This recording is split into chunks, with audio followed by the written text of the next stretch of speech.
Hello math learners, welcome to the fourth series in preparation for the Term 1 examination for Mathematics 7. So now in this video, we will be discussing questions 31 to 40. If you haven't watched the first 3 reviewer series, please do so for you to follow our discussion. Okay, so without further ado, let's do this. Question number 31.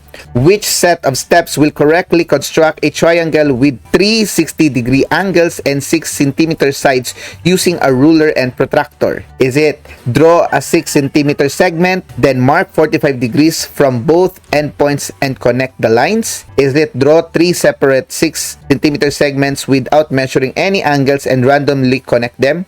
Is it draw a 6 centimeter segment, then mark 90-degree angle from both endpoints and connect the lines? Or is it draw a 6 centimeter segment, then use a protractor to mark 60-degree angles from both endpoints and extend the lines until they meet?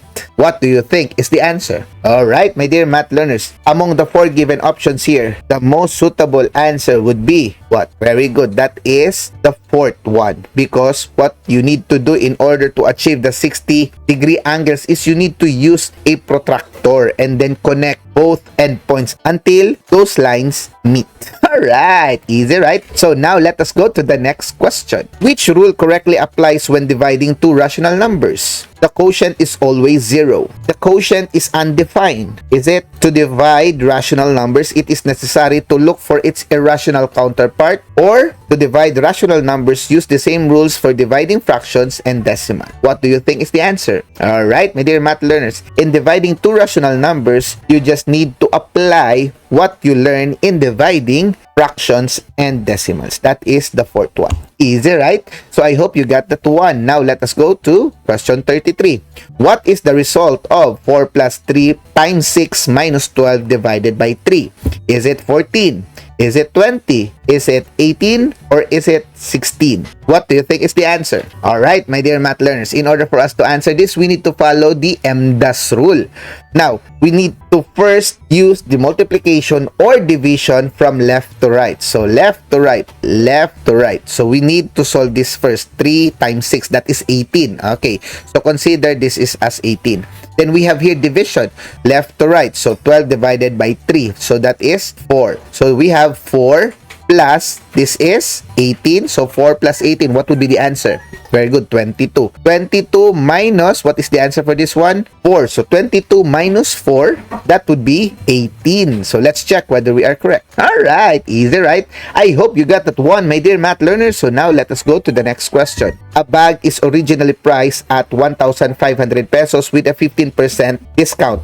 How much is the discounted price? Is it 1,275 pesos? Is it 1,200 pesos? Is it 1,400 pesos? Or is it 1,350 pesos? What do you think is the answer, my dear math learners? Alright, my dear math learners, in order for us to answer this one, what you need to do is, you just multiply 1,500 pesos times 15%.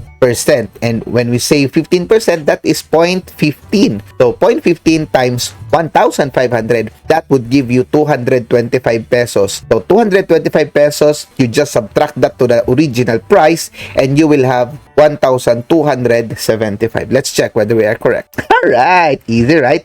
So now let us go to the next question. What is the quotient of 3/4 divided by 1/4? Is it 3? Is it 1? Is it 3/16? Or is it 1/3? What do you think is the answer? Alright, my dear math learners, in order for us to answer this one, we need to know the rule in dividing fractions. So, what is the rule in dividing fractions? We follow KFC. What is that KFC stands for? Keep, flip, then change. Okay, so we keep this one, 3/4. We flip this 1/4. That will become 4/1. Okay, and then change division to multiplication. So that would be 3/4 times 4/1. So you cancel 4 and 4 in the numerator and denominator, and then 3/1 will be the remaining values. So 3/1, that would be 3. Alright, so let's check whether we are correct. Right, easy, right? I hope you got that one. Now, let us go to the next question. Which of the following correctly expresses 720 as a percentage? Is it 45%? Is it 40%? Is it 35%? Or is it 70%? What do you think is the answer, my dear math learners? Okay, in order for you to answer this one, it's very simple. So we have here 20 as our denominator, right? So talking about percentage, it always talk about 100%, right? So what we do is we just multiply it by 5. So 7 times 5, 20 times 5. So that would be 35 over 100. And 35 over 100, that would be 35%. Easy, right? I hope you got that one, my dear math learners. Now let us go to the next question. A polygon with 9 sides is called A. Is it heptagon? Is it decagon? Is it nonagon? Or is it octagon? What do you think is the answer? Alright, very easy, my dear math learners. This question is just about definition. So, a polygon with 9 sides, that is called, very good, nonagon. Easy, right? Now, let us go to the next question. A regular polygon has an exterior angle of 20 degrees. What can you conclude about its number of sides and interior angle? It has 20 sides and interior angle is 160 degrees? Or is it 18 sides, interior angle is 160 degrees? Or is it 18 sides, interior angle is 150 degrees? Or is it 15 sides, interior angle is 165 degrees? What do you think is the answer, my dear math learners? Alright, my dear math learners, this is very easy. What you need to do is, you just divide 360 degrees by 20. So by doing so, you get what? 18. That 18 will serve as your sides. So you have 18 sides. So therefore, 20 sides and 15 sides are wrong. Okay, so you only have these two. But what is the interior angle? So that 20 degrees, you just get the supplementary pair of it. So 180 minus 20, that is 160 degrees. So therefore, the correct answer would be 18 sides, interior angle 160 degrees. Let's check whether we are correct. Alright, easy, right? So now let us go to question number 39. Which of the following correctly expresses 0.75 or 75 hundredths as a fraction in simplest form? Is it 75 over 1? Is it 7/5? Is it 3/4? Or is it 75 over 100? What do you think is the answer? Alright, my dear math learners. Having 0.75 or 75 hundredths, that is in fractions, that would be this one, 75 over 100s. However, we are dealing here with the simplest form. Now, 75 over 100 is not yet in simplest form. We can still get the lowest or the simplest form for this one by dividing both sides, numerator and denominator, by 25. And by doing so, we will get a value of 3/4. So that would be our answer for this one. Let's check whether we are correct. Alright, easy, right?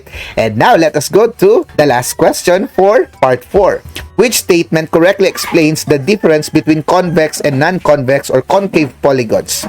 A convex polygon always has fewer sides than a non-convex polygon. Is it in a convex polygon, all interior angles are less than 180 degrees, while a non-convex polygon has at least one interior angle greater than 180 degrees? Or a non-convex polygon always has equal sides? Or a convex polygon always has curved sides? What do you think is the answer, my dear math learners? Alright, my dear math learners, in order for you to answer this one, basically, you need to know the definition of convex and concave or non-convex polygons. The only difference is that in the convex polygon, all of the values in the interior angle are less than 180 degrees, while in the concave or non-convex polygon, one of the interior angle is greater than 180 degrees. And that is the second statement. Let's check whether we are correct. Alright, easy, right? So my dear math learners, congratulations for finishing the 4th part of our reviewer series. You have already finished the first up to the 40th question. One more. So if you find this very helpful, please click that subscribe button and notification bell for you to be updated. And please share this to your fellow friends, classmates, and schoolmates. So without further ado, let's go to the last part of our reviewer series.